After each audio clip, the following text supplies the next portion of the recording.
Welcome to the Encouragement Conquers All podcast with Justin Fatica, the podcast for people who want to design their life, their mission, and be filled with purpose through encouragement. Now, here's your host, Justin.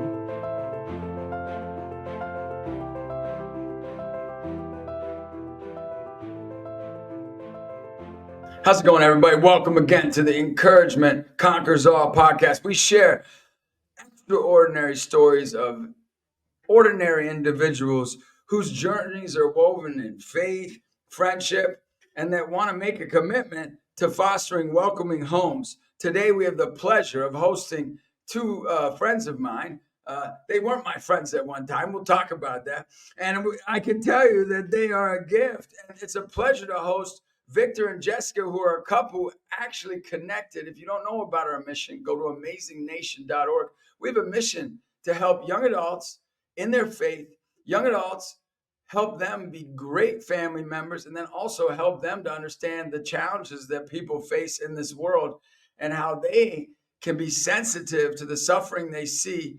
And it actually lays a foundation for great friendships. And actually for these two, it laid a foundation that blossomed that they would both get married. I mean, that's not our goal. We actually have, they have to give up many years. They can't date each other if they're on the same team. And they actually were on the same team. And they got married this past June 2023. But let's have them join us as we explore their journey and their role in this world to shape their relationship and their commitment to creating a home. Let me tell you something. I want to go hang out in your home. It will be really interesting. You know, Victor, Jessica, good to have you on. Thank you. We're glad to be here. It's good to be here. It's so interesting. You're married. Tell me about that. I can't believe. So just so everybody understands, like when we help young people, we don't want anybody to get distracted from their mission to serve young people. So actually, they don't date. But you guys have been friends for how many years before About you got 8 married? years. 8 years. So they're like the prime example for me of what true marriage should be, that you fall in love with your friendship first, right? Anybody that wants to have a great relationship, you fall in love with your friendship first. And then you're like, man, I can't get rid of this guy because he's my best friend forever. And now I want to marry him. But you guys didn't date, so you got married this year. But how long until you dated in that 8 years? It was 8 years before we started dating. Oh, it's 8 years. So they were friends for 8 years. I didn't know it was that long. You know me. I like to picture, like my grandmother says, I'm like, kind of like God or whatever, because I don't have any timeline. My timelines all get messed up or whatever. That's the one thing with God, his timelines. You never know what kind of timeline he's on. But no, so you were friends for 8 years and then you started dating. And tell me about that. How did that help you? I mean, for a lot of young adults out there or people that are watching this, they might just jump right into dating. Tell people how that's helped you. It's your first year of marriage. They say the first 3 years are the toughest years. How has that helped you? Yeah, I think for me, I like when we started dating, we already had such a strong foundation. Like we understood each other greatly. So I think just being friends for 8 years, like we were able to really dive into like being emotionally intimate with one another. We didn't have to not waste the time, but go through like that first year that it takes a lot of other couples. We already had such a strong foundation. We understood each other. We were okay with being vulnerable with one another. We knew like mostly everything about one another. So we could really focus on just growing our relationship instead of having to get to know each other at the beginning phases of those relationships. How about for you, Jessica? How has that helped you? Because a lot of people just jump into date and say, let's just go date. Or I'm going to go out on one date and then, all of a sudden, what's going on over there? It's getting wild over here. You're blowing up, Victor. Is that you, Victor? Is that our producer in the house? Victor's phone's always blowing up, right, Jessica? I'm sure you're having dinner. You're supposed to have some romantic dinner. It's like,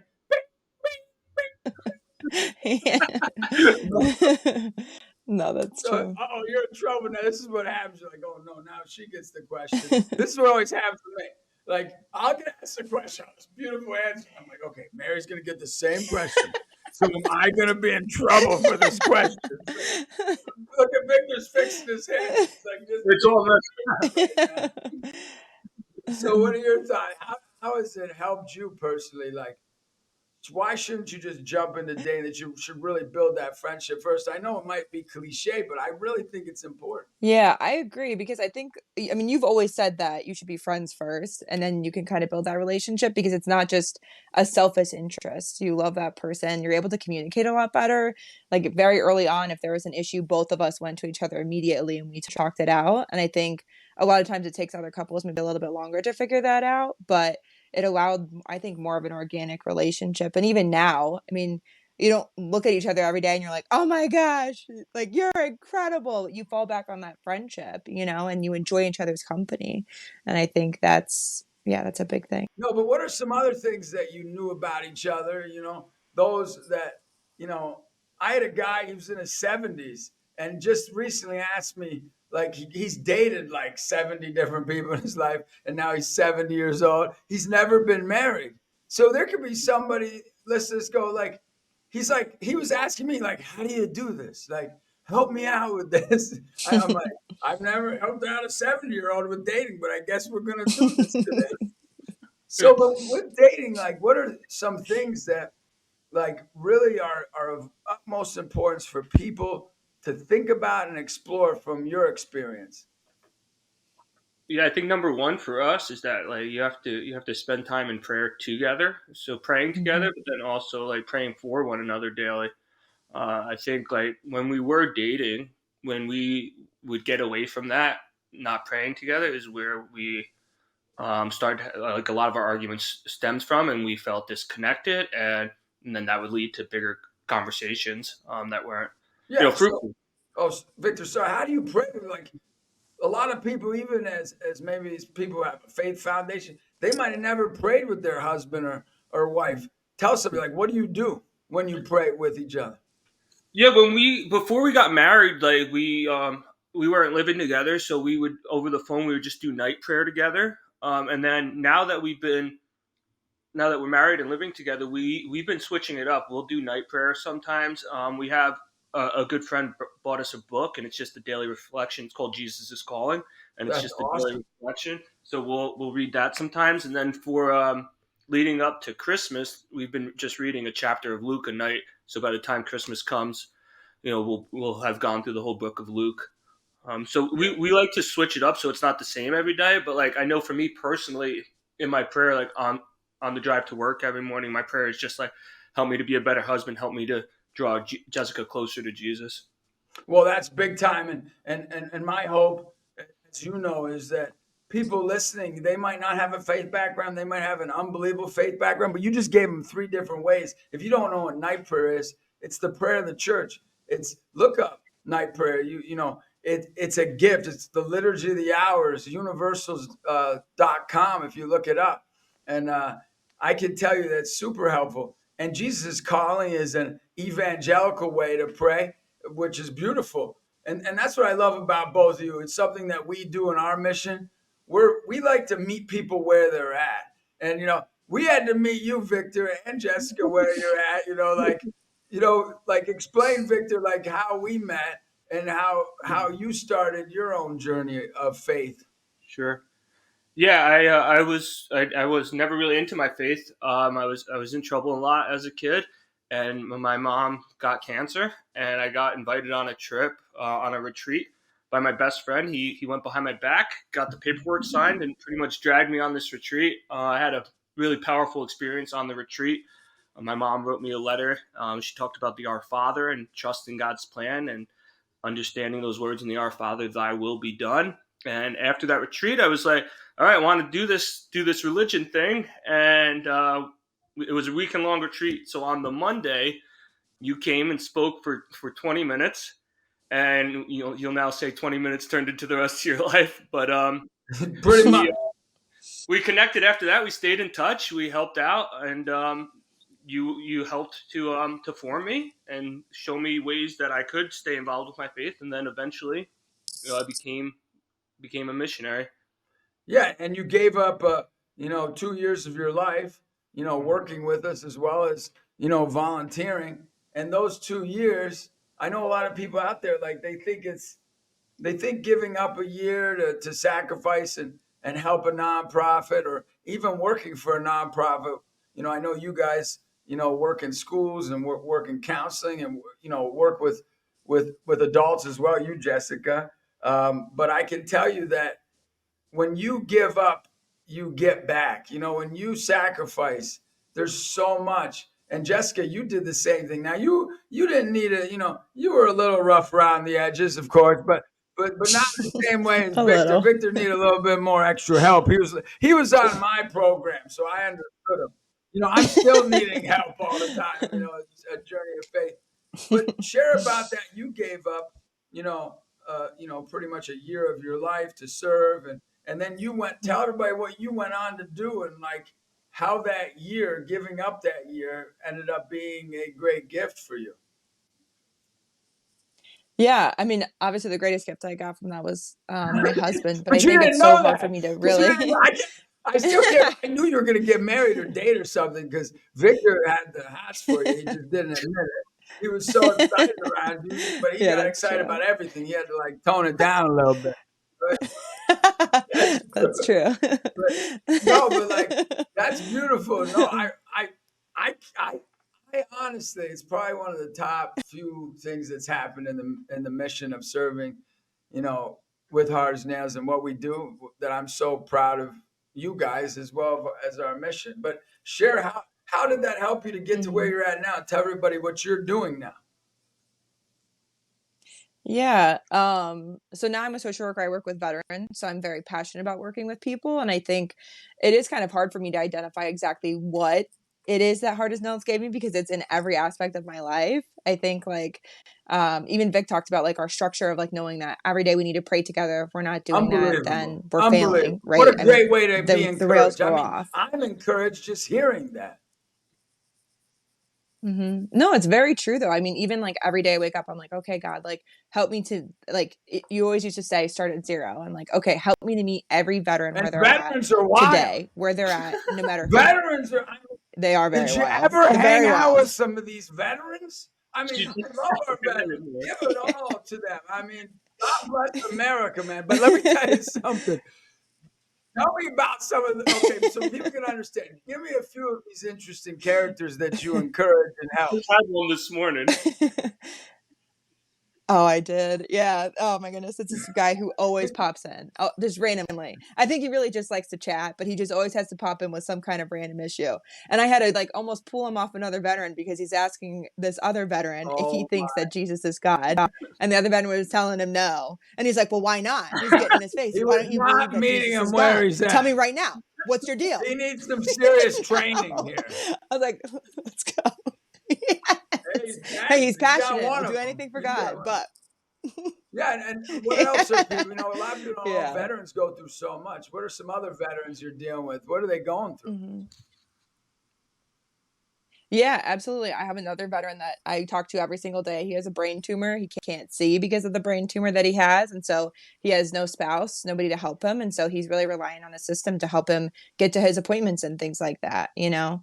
And just kind of walk him through every time he gets bad news. He calls me and he talks to me, he talks to me about it and we process that and we keep moving forward to the next thing. But all of that, I wouldn't have, I think, the foundation, the consistency, um, and just kind of the know-it-all to give it to God and to continue to keep going. I think that is one thing that I really gained from my year with the ministry is just that foundation of that structure of what that looks like and how to not carry it on me, but to give it to God and then Yeah, keep like going I've got so a you can kid keep I'm meeting working with. He's people where like they're a at. Division 1. They're scouting him for basketball, and it makes him nervous because like, I don't want to let people down. The whole town's cheering me on. He gets like 2-3 dunks a game. And when he calls me, I go, "Why do you call me?" And he says, "Because you won't talk about basketball. You'll you'll just tell me something That's inspirational awesome. and something that can give me a foundation." I always tell him what you're saying is I always say, "Do your best and let God do the rest." That's what keeps me encouraged. Hmm. That the whole world's in His hands, but I'm just glad the whole world is in my hands. If you ever seen Bruce Almighty, you can find out what happens there. When the world was in His hands, He was in big trouble. And I bet you feel like that. I know you're a teacher, Victor, and you also do training. You're an elite trainer. I mean, I want to see this, by the way. I want to see this elite training going on. No, you're one of the best explainers of things I've ever met, though. Honestly, you do a great job at that. Unbelievable job. But share, Victor, maybe for everybody, like, what do you think's important right now? This meeting people where they're at. You hear this story, veterans, trying to get Jesus in your life. That's not like what we do. That's not what we're about. We're about more showing our cards, if you'd say, like showing that we're not perfect, that, maybe even showing some of our weaknesses sometimes, just so somebody can be okay. Share how you've done that as a teacher and how you do that as an elite trainer, with physical fitness. Sure. Yeah, I think the first year after I moved on from the ministry, my first year teaching really opened a lot to me. Like, I think understanding that the deeper issues that these kids have going on and the challenges to process their emotions at such a young age, for a lot of people going through intense things. I think one of the coolest stories I had from teaching, there was a third grade when I was teaching third grade, and I forgot what we were talking about at the time, but he shared with the whole class that he started selling in third grade. He sold some of his old clothes so that his parents could pay their rent because they were getting evicted. And we still talk about that. He's in fifth grade now, and we still talk about that. And that he was able to open the door so that we could have that relationship building moment. And I'll still talk to him like, how your parents doing? Are they able, to afford their rent? And he's in a much better place now. But I think just to celebrate him in that moment was so amazing that he did something so heroic at such a young age. And then just learning to ask the questions, how is your mom doing? How's your dad doing? And a lot of the kids I teach, they have rough home lives, or their parents are separated, or they're they have step families, or they haven't seen their dad in X amount of years. So being able to ask those questions, how are you doing with this? How's your relationship with your mom? How's your relationship with your dad? How often do you see your mom? When are you at your dad's? And then it just helps you to teach, because you can know, like, there's certain kids that I know when they're at their dad's house that weekend, they're gonna come in, they're gonna be a little off, but when they're with mom, they're on point, they're on the straight and narrow. Yeah, and what you're talking, I'm writing this new book I'm writing called Unconditional Encouragement, right? Mm-hmm. Like, and it's all about what you're talking about. It's like find out about that person before you judge them. Find out about that person before you give them your psychosis on what you think they need to do with their life. Right. Like, get to know them, get to understand them, ask them the right questions, listen to them, be sensitive to what they're going through. What do you think, Victor, is important for people right now? I know so many parents right now. They don't know what to do. They're like, what do I do with my kids? What do I do with these people that I care about? And how do I help them? How are we going to help young people now? You as a teacher teaching, elementary school kids, like, how do we help these kids nowadays? Yeah, I think kids they really want to be heard more than ever, and they want to be celebrated. Yeah, I like that. I know, even like in something as like fifth grade hockey, PE, and hockey, like, Your kids are playing hockey? yeah, we started Jersey City's got a hockey team? All right. They're not skating, but they're on their Not feet. just Tommy DeVito. Tommy Cutlets. Tommy Cutlets is going on. I can't believe that. But even like a kid who doesn't enjoy hockey, they say, I can't stand hockey. I had one on Friday, and they scored their first goal in PE hockey. And I got like super excited. Like, I was a little over dramatic, but I celebrated them in that moment. And I think they'll remember those moments. Like, it was a small, cool. They scored a goal in fifth grade hockey, but to be celebrated, they have that feeling of success. And now, next time they come in, they'll want to participate. I think that's true in life. Like, for that boy, going back to that story, like, I celebrated him, being able to help his parents out with rent in third grade. And now he's going to want to continue doing those good deeds for his family. Yeah, you're right. I mean, I just got one of the best days of my life in a long time. Was one of my players who never got all A's and B's, was in summer school almost every year. And he calls me up for college. He goes, Coach, you won't believe this. I'm going to send you something. He sends me a text, and it's him on the dean's list in college. And so, like, that's what's going to happen with your boys. Wow. You know, your young ladies that you're working with, you're celebrating them, you're caring for them. And I think, like, that's what encouragement's all about. You know, I've been helping right now, I'm working on helping people design their lives, like mentally, spiritually, you know, their careers. Like, I have guys older than me, like, who are my friends, calling me, like, man, I'm just in this rat race of a job. And I wish I designed my life. I think both of you picked that up too. And I think anybody that was a missionary with us, volunteer or working, I think that's something that we've like done a good job at, that people find out, how can I do something that has purpose? And how can I design my life? And as I'm reading about designing our lives, there's something I'm getting training from a buddy of mine. He's in his 70s and he's training me on it, Robert Dunmeyer. And what he said was, people want to do things socially and they think it's like going out and having fun. Nothing wrong with it, you know, having a couple of drinks, hanging out with your friends. They think going out and hanging out, playing video games for 6 hours, they think that that's going to do something. But what he says is, no, socially is when you're doing something that's giving back to the community and your legacy is being built.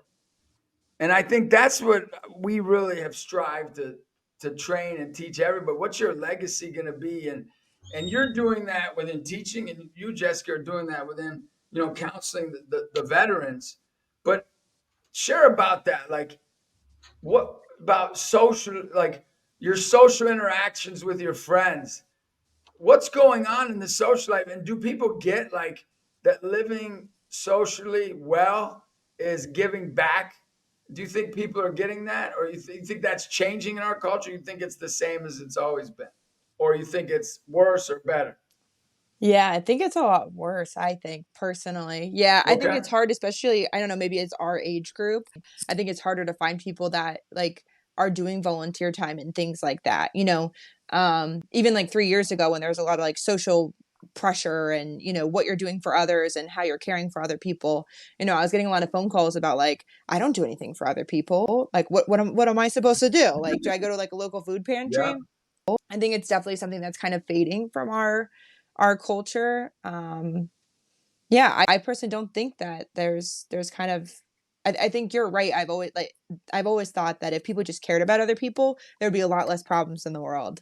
Um, for sure. yeah. If we cared about, like what they say in basketball, if we cared about our, you know, our 20 inches around us, you know, just if we cared about just this space and really loved and encouraged, and just think what that could do. Just think, you know, how we can make a Oh difference. yeah, you don't forget those little things that people do. I mean, even our next door neighbor, I mean, he comes over with his grandkid and feeds our chickens like once a week. And we light up every time they come over. Like it's just so nice that and they love it. That's a nice thing You for got them. chickens in North Jersey? You got chickens? What the heck's going on in North Jersey? They got chickens in North Jersey.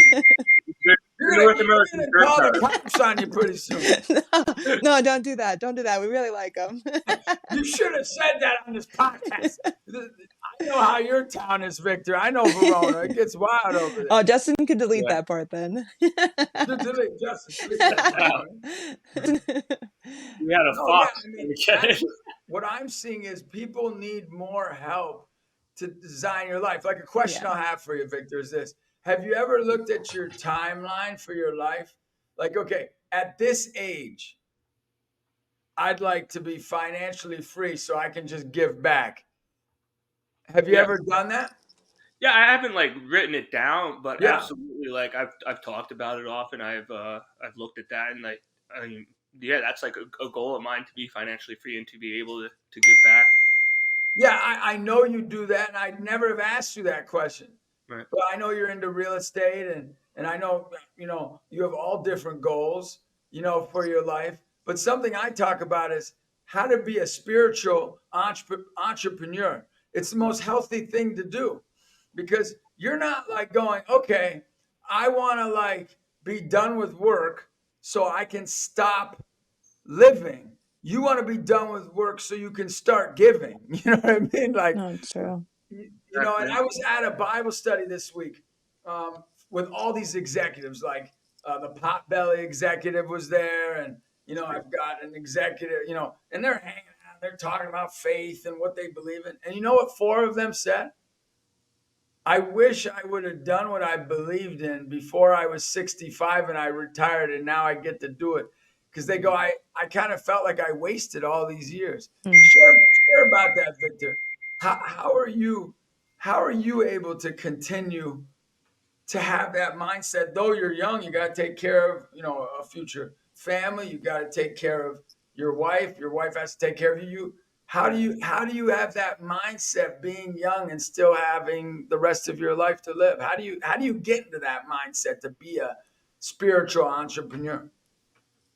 Yeah, I think it's like it's unique because we've actually like I think God's really given us an opportunity to give back and to meet our tenants where we're at. Like we have we probably have 12 tenants now or 12 different doors, which is exciting. But we just had one who unfortunately she got diagnosed with breast cancer. So even being able to bring over her a meal, her AC window unit stopped working. So like we, my business partner and I, we bought her a new AC unit, and we talk about that often. Just thinking of different ways to give back, and our eventual goal is to one day say to like every single tenant, like, don't worry about your rent for this month, and just which is like such a unique thing, like, and we strive to give back more than any other like landlord has, right? Because there's a lot of times where landlord tenant relationships aren't great, but we in a small stage, like we've already been able to do that in little ways, and it motivates us to keep going, because one, like, she trusted us enough to share that with us, and then she was also open in her communication that she has to go on disability and her rent may be a little late. So again, we're going back to meeting people where they're at, understanding that people are going through challenges, and being able to just say, hey, it's okay, like, how can we help you out? And we do every 6 months we bring over just dinner to all of our tenants as well. So we're constantly thinking of different ways to give back, but we obviously want to grow that. But I think just building that relationship with them is Yeah, fun. what you're saying is a lot of people think, oh, you got to go do a faith thing to be a person of faith. You Right. got to go and be a Catholic school teacher. You got to go speak at schools and churches like I do. But what you're saying is we need people in the regular day environments, like just like my new book I'm working on. My goal is that no faith people like it, and all the non-faith people love it. Like, Right. and that's always been my goal. Because if the faith people don't like it, who cares? Like it's not for them anyway. Like they're fine. They're okay. They'll tell you they're okay. That's fine. But really, we want to reach out to people that like maybe don't have faith, or maybe are discouraged, or maybe don't have a hope or a reason. I think this is what this is inspiring to. And Jessica, you've always been great at that. I can think about my own children, my daughter especially. Like if you would ask her top 3, missionary volunteers, top 3, people have worked with the ministry, my daughter would say you for sure. And it's you really have invested even in my kids personally. Tell me like something that I told somebody I was mentoring recently. He called me up. He's an executive. He says, "Look, what can I do?" I said, "Well, when you're at church, quit looking down, look around." And he goes, "What do you mean?" I said, Right. you're this executive guy. If you went up to this 25-year-old couple and said, come over to our house to eat, do you know what that would mean to them? Do you know how like encouraged they'd be? And if they weren't, 1 out of 3 is. So share how is it Right. important not only to be mentored, like hopefully, our family's done for you, but share about how important it is to mentor young people, young adults, or if you're a grandparent, to mentor a younger couple. Yeah, I think that's something like we really talked a lot about going into like marriage. And I think it's like we just appreciate so much what we've been given. And I think not taking that for granted, that we want to share that with other people. And recently we've really been doing that a lot. I think since I moved to New Jersey. So for about 2 years now, we've just been having people over for dinner. Like, especially like the priests in our area, trying to put back into them what they put back into so many other people, and caring for them, and just loving on them and encouraging them exactly what you're talking about. But we do that the same with our friends and with other people as well. And it's just amazing how just a homemade meal can go so far, even I without love that. having conversations directly about stuff. It's so impactful, and I think we've really seen just kind of the fruits of that already. Especially we have one priest at a local parish who's he's a lot younger. And so getting in, one time I was like, what are you doing tonight? He's like, oh, I'm hanging out with this 87-year-old guy. And like, although that's amazing for him, right? I'm sure he appreciates the time, and that guy's a good mentor to him. He still doesn't have like close people that he can have a good relationship with. And so we had a blast when he came over. We made homemade pasta and just let him be like who he is as a person, not just, as homemade a priest. pasta. You better invite me over. Come on. What's going on, Victor? I'm making raviolis this year. You got to check these out. My dad actually, my dad, he said, look, I said, we got the number one ravioli in the family. That's right. I said, number one ravioli. So guess what my dad texts me back? He goes, since you're number one, you can make raviolis for Christmas this year, right? I'm like, I should have never say you're number one. That's a bad idea. Being prideful will kill you. But what you're saying, Jessica, is this. We got to start inviting people to our home. I'm not trying to be whatever. Sure. I understand, like, people are nervous, but I think people have stopped inviting people to their homes. I think people are afraid. What do you think about that? Like, how do you use your home where people can feel welcome and inspired? And you've shared how you have given meals and that's unbelievable. I mean, I didn't even know you're doing all that. I love diving into this because it gives me a chance to listen to what you've been doing and how you've been caring for people. But how could somebody's home be a place for somebody to be inspired? Victor, they're playing tick. Well, that's here we go already. Here we go. Paper, scissors, rock. Here we go. Paper, scissors. Everybody, you go. You versus her. Come on. Paper, scissors, rock. Ready? Come on. Paper, scissors, rock. Go. Oh, you win. You win. All right, Jessica. How do you make your home to inspire somebody, like to make them feel welcome? I think just with honesty. I think like we don't really hide anything. Like we're never like embarrassed. It's always an open conversation. Like any feedback. I think it's really. I think when you're real, you invite other people to be real, and that's something obviously the ministry clearly very values.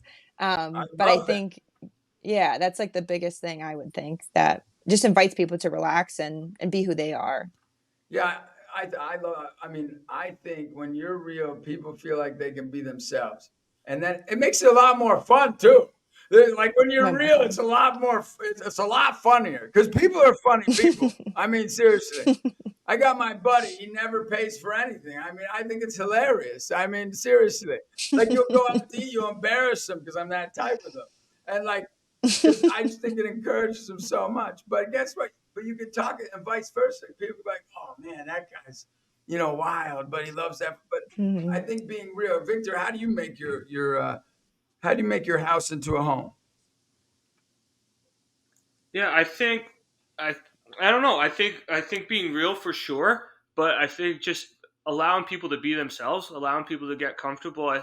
Just to build off of what Jessica said, we had a priest over, and he said, I was like, we should do this, and he's like, can't we just sit here and talk? And he's never been invited over somewhere where he could just relax and be himself and just talk. And he was so excited to come back, and he's like, we should do a movie night, and we would love that. So I think letting people know that they're always welcome and that the door is always open, and then also consistently reaching out to people and inviting them over.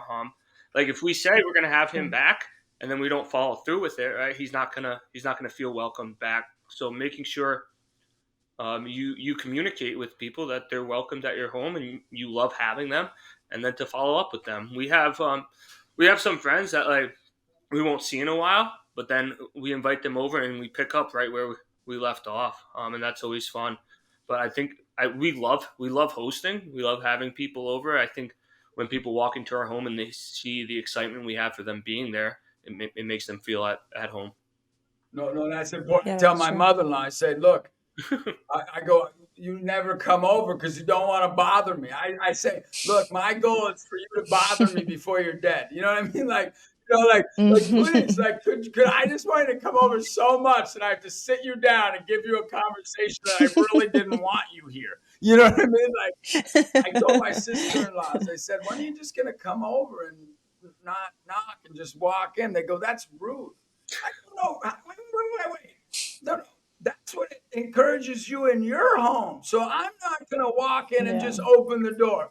But you're being rude to me because you want, see, like, this is what I'm talking about, encouraging. Like, everybody wants to encourage people the way they think that encouragement's meant for them.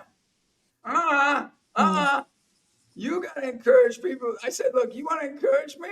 I want you to walk to my house. Don't tell me you're coming. And just walk and say, hey, I'm here.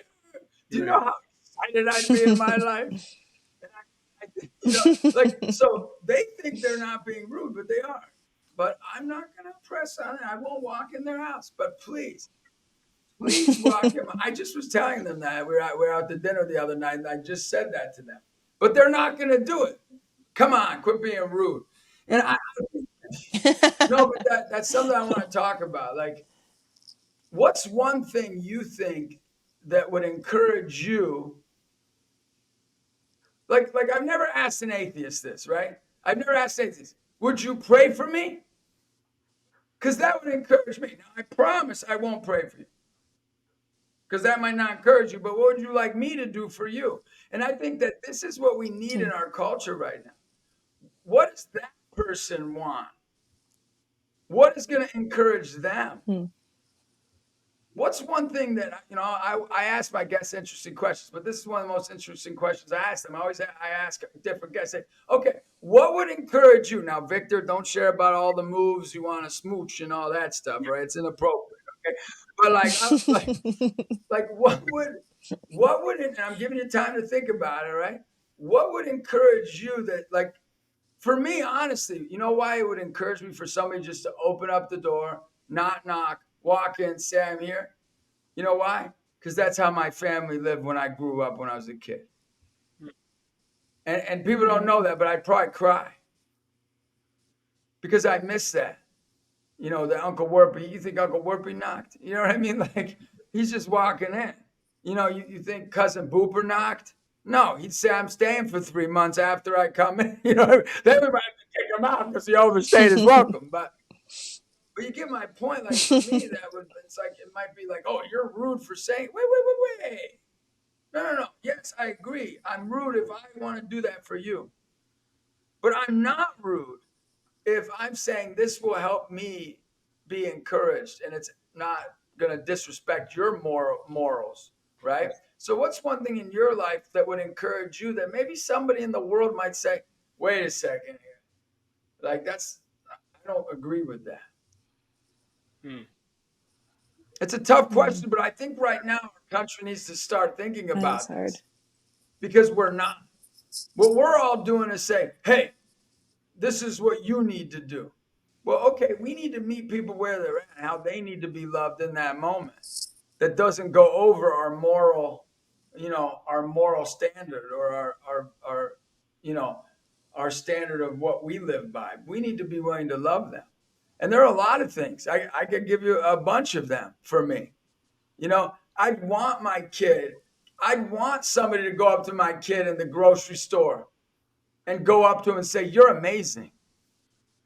Because maybe it wouldn't be awkward anymore for my kids to have their dad do that for every day for the rest of their life. Like, going, oh, like maybe somebody else would like see they're not invisible. They don't necessarily have to use that term. But I wish people would do that. What do you wish people would do for this world, for you, for this culture, that maybe the world might say, that's dumb? Yeah. I think for me, like if I receive a handwritten thank you, it like blows me away every time, and I enjoy doing that for other people. Like not a text or an email or a printed out thing in the mail, like you're saying, a handwritten note. Okay. Handwritten notes, yeah. That's always been my thing since Hard as Nails, and I like when I receive one, it blows me away. I love that. I think that's an unbelievable way to encourage others and Victor, especially you, to tell people that.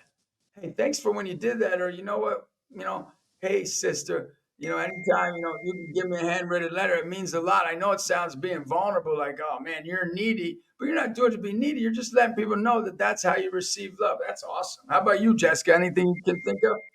I can't really think of anything too crazy. I do really love like when people like cook with us. I think that like probably Well, cook encourages with me the you. most. Yeah. I Like when think people go and say, "Hey, we're gonna do the bakery shuffle together," yeah. like get the Christmas music on, make some cutouts together, Yeah, get exactly. the ravioli maker out, and Yeah. like just get a little Frank Sinatra going on, and have a nice Why time. not? Yeah, that's really the only thing that I can think of, honestly. No, but But that's a big deal, mhm, and I think who wouldn't love for somebody to learn how to cook their favorite meal? right. Right? Like it might not be your favorite meal. Like I don't want to come over and cook your mashed potatoes. I don't. I mean, I think that's a waste of my energy and time. And but like if Jessica would make your day for me to throw up those mashed potatoes and pound them down for you. I know you're from Indiana, but I'll do it for you. All right? Right? I'll do it. But it's investing in other people, you know? That's exactly what you're getting at. It's investing in other people and what matters to them. That's what makes them light up. Yeah, and I think we're not doing this enough. Like Mhm. what meal would you want me to cook with you? Hey, writing letters. Just think. And I think right now in our country, we need to take chances to encourage people. And one way you do that, Victor, I think is you ask a lot of questions. Like That's you're like true. the question general. I mean, seriously. But like That's true. share with somebody like ask questions in a way that they really appreciate because I think it's a great way to encourage people when you're sincerely interested in them. Yeah. That's true. What was your question? Yeah. Yeah, my question. Now I ask you questions. You get answer. I know I get my excitement gets the best of you. All right. So like tell somebody how did you learn how to ask the questions to people, right? And give somebody because a lot of people I know it sounds wild, but I'm working with my book agent on this book, right? And he's always so interested. And when I tell him a story about somebody that was impacted or how a kid came up in front of a whole crowd of 12, because he's an introvert. Yeah. And so he's like, okay, go back. How did that happen? How did you get that person to be open to that? Why would they even want you to hug them? He stopped. So, and you're good at that. And I think you think a lot about people and you're very interested in them. Like, give somebody a first or second or third step. And how do you ask the right questions? And what's a way to be comfortable with asking people questions? Yeah, I think for me, I'm genuinely, like you said, I'm genuinely interested in people. Like I think just understanding all different types of people is it's fun. It's fascinating. People have so many different views and interests, and I think just understanding people is like it's enjoyable to get to know them. But I think for someone who like may be a little weary, I think pick something out or try to find a common ground. But I like when we were at the ministry, when we were like evangelizing, or even when a new member walks into the gym, like if they have a new piece of clothing or a new pair of shoes or they got a haircut, just noticing those small things that helps to start the conversation. Um, And Victor, it helped your wardrobe so much. True. This guy, whenever you do that, and you didn't do it for this, that's why it always happens. But all of a sudden, you go, look what I got a new jacket today, right? I'd be like, Classic. holy God. So even when you're interested in others, I think it helps you, like what you're saying, it helps them to feel comfortable, like with you, and it helps teach them how to give. I think asking questions teaches people how to give. Mhm. What do you think about that? Do you think that's true? Like even when you ask questions, it teaches them how to serve. Yeah, it's crazy. Like it's crazy. Like you just ask a couple questions and people suddenly feel so loved that you ask two or three questions about a person's day or about how their life's going, and then they like want to give back to you. It's crazy, and of course you don't do it for that reason, but it just goes to show you how many people are not doing that, how many people are not investing in other people. Yeah, because they're just looking at It's their true. phone all day. Right. You know what I mean? No, it's They're true. looking at their phone. But we know, as Right. you know, because you've studied this, Jessica, like look at the suicide rates just skyrocketing right now. Look at the depression rates Mm-hmm. just skyrocketing. Look at the anxiety rates just skyrocketing. So I think Mm-hmm. encouragement, what you're talking about today, can help diminish those numbers. Wouldn't you say, Jessica, as a counselor and working with these veterans? How do you think it will help if we could start encouraging people in the ways we're talking about it? That it's going to help limit the chance people want to end their lives. Oh, absolutely. I think it just comes from a place of loving, like how to love others. It's like if you're not going to prayer, if you're not doing those things, you're not going to get that your cup refilled to be able to continue to give. So it's like a cycle, right? Of like going back to God, going back to others and feeding them, and then going back to God to get yourself filled so you can keep going. But absolutely. Yeah, there's a moment that I can't wait for you guys to watch. Your school will love it too, Victor. But there's a moment they're putting the docu series together, and there's a moment that says, "If you allow somebody to love you, and you take that in, and now you know you're amazing because that person loved you." Just think if you bring that love that they gave you to somebody else, just think what this country could be like. Mm-hmm. Just think if you brought patience and they start being patient. If you brought generosity, that's really what we need right now, Mm-hmm. And that's what you guys are doing. I honestly I can't tell you how proud I am of you, but I know you do so much giving back, so much caring for one another, your prayer time. How do you keep it all balanced? I think that's what a lot of people are wondering. We're talking about all these beautiful things. You have this job, you got real estate, you've got your job, you're making your home a home, inviting people over. How do people keep balance? How do you? I know how I do that, but how do you do that? Oh, that's a good question. Hey, it's a struggle. Balance is a challenge. It is a challenge. It's a really big challenge, actually. But yeah, Like I don't what know, Vic. helps Do you you to have be an answer? centered. Like for me, right? I've been doing something that's been helping me every day because I know the day can just get out of hand, right? I have a list of people that I am committed to like on a daily basis, kind of like your students and the veterans, and then Mary, of Mm-hmm. course, my kids. And I look at those people, right? And as I look at those people, the staff, the people that I'm in everyday life with, and I go, okay, I have to do all of these things. How do I incorporate them? Right. And I put those names in front of me, and I just spend 10 minutes before I go to bed. And I do it probably about 50% of the days. I don't get it 100%. But even just that has changed my kind of like intentionality and openness. And it gets me to invite my kids on a trip. It gets me to, be open to say, hey, come help out at the center, or hey, let's go grab lunch, or ask one of your friends, or let's go shoot buckets or something, or hey, Mm-hmm. Mary, do you need any help? But that just gives you one idea. But what's something that maybe you do that helps you to keep balance? I think something Vic really started was scheduling things out. So we have like certain times, like every night we pray at. Well, we've been setting that we've been praying at 8:30. That's gotten later, but Yeah, just that's like all setting right. those goals of those times and like and sticking to them. So then we schedule days that are like just Then for you us. get We some always good schedule our date smooches nights. after that. Yeah, Like prayer's maybe. great because if you pray before you smooch, it's like fire, fire. Keep going.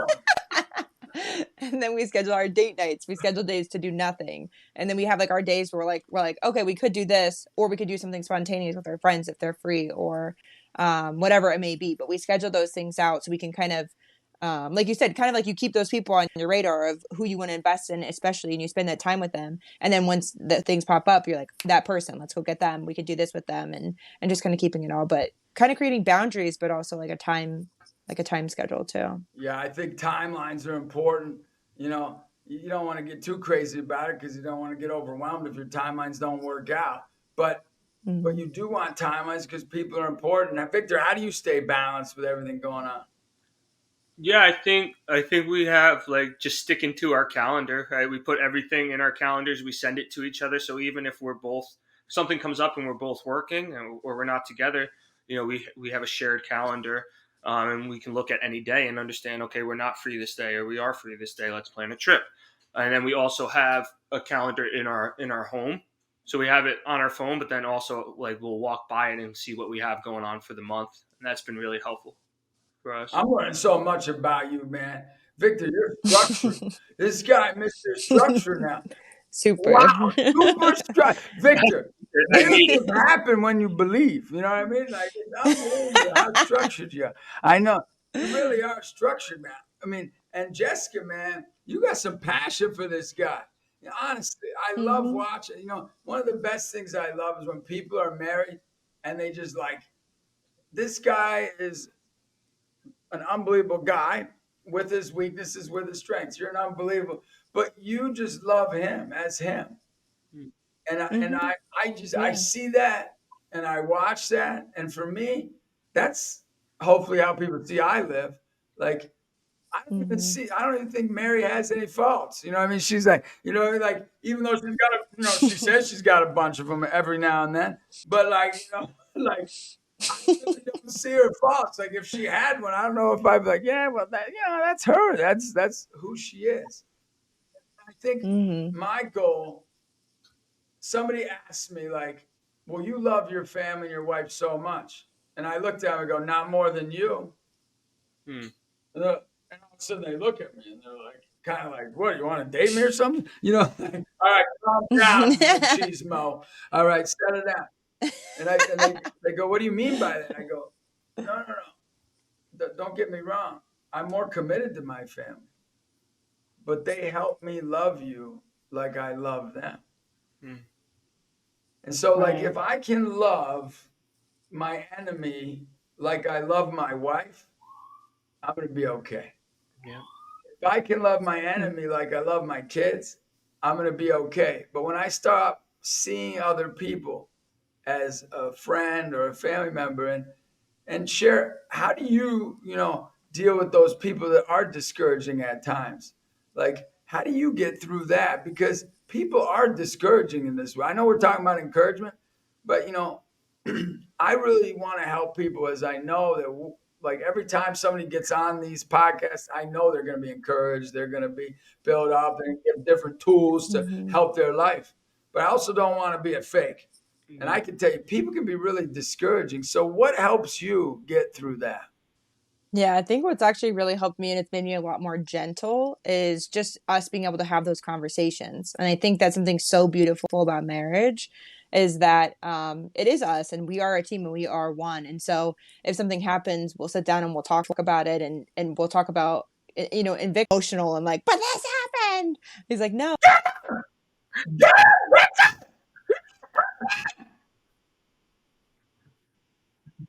I love harder and to realize that a lot of my anger, like my emotion comes from just loving that person and wanting better for them. And so how do I have more of a rational conversation with that person about something that happened versus just reacting emotionally because it hurts because I love them, and that's been something that's been really helpful. And it's the same person, so you can't fake them out, right? Yes, exactly. Yes. Right? Because what's happened in our culture, and I know people don't understand this, when you're dedicated to different people at different times, like, oh, I have this girlfriend or this boyfriend, or I was married to this person, then I was married to that person, then you can kind of like shook and jive everybody. Yes. But that's why I believe in it so much, and that it needs to stay the preeminent way to live, which right now people don't believe it is in our culture. Because it forces you to deal with you. That's what you're saying. Yes. And you have to always go back to that same person. Victor, what gives you the strength? I know you're probably one of the better people I know that loves no matter what. You've always loved me no matter what. So that gives you testament to that it works. All right. Anybody watching these podcasts go, that guy is not perfect. You really need some help here. All right.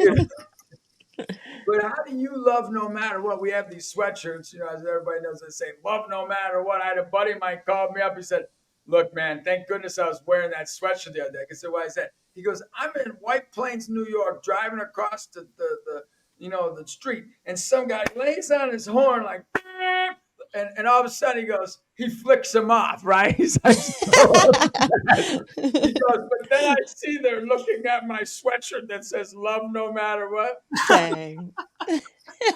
And he's like, oh crap. All right. Sorry about that. That's kind of how you are. You're the living utensil of what love no matter what. All right. You're the best fork for love no matter what there is. So, what do you think about that? How do you love no matter what? Yeah, it's a challenge for sure, especially like when people hurt you or when people wrong you. I think going off of what Jessica said, just having that person to go home to and to process situations with is so helpful. And offering like for Jessica to offer a different perspective from how I'm seeing it, she does such a good job at that.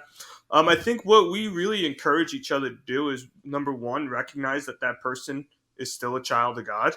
Number two, that they're hurting, and then number three, what we like really challenge each other on is to go back to that person to have a conversation. Now that after the hurt has settled or like emotions aren't heightened, go back once you're calmed down and say, hey, when you did this, it really bothered me, but know that I still appreciate you and I still love you. No, yeah, I mean, and in the cancel cultures, that's tough because sometimes people cancel you, so you don't get that chance. In closing, like in the cancel culture, like how do you deal with like when people just shut you off and they ghost you and they don't want to talk to you? Like what helps you do that, Victor? Yeah, that's fun for me. I think that's joy. So then you don't have to talk to them anymore. No, I'm No, no, joking. no.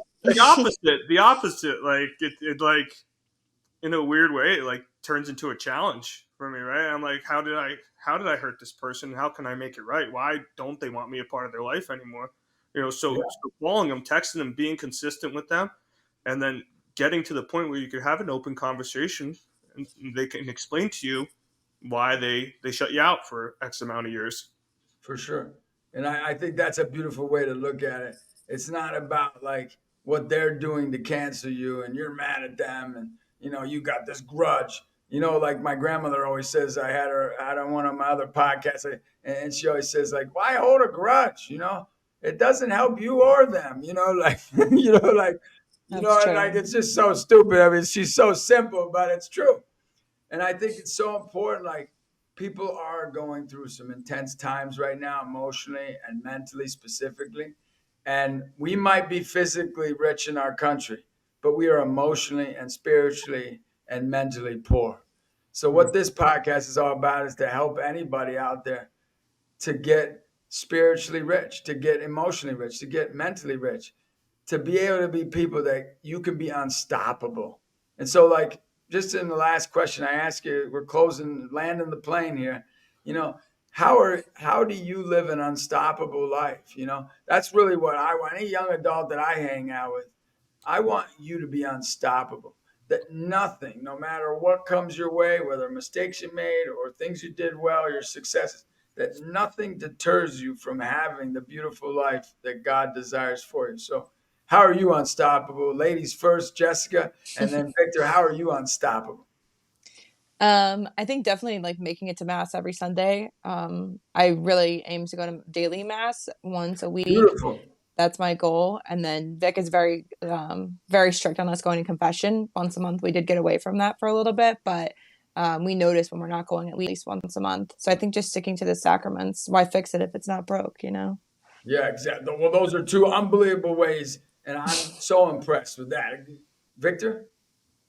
I think for me, it's really just like understanding that God's not going to give you something you can't handle, and if He brings you to it, He's going to bring you through it.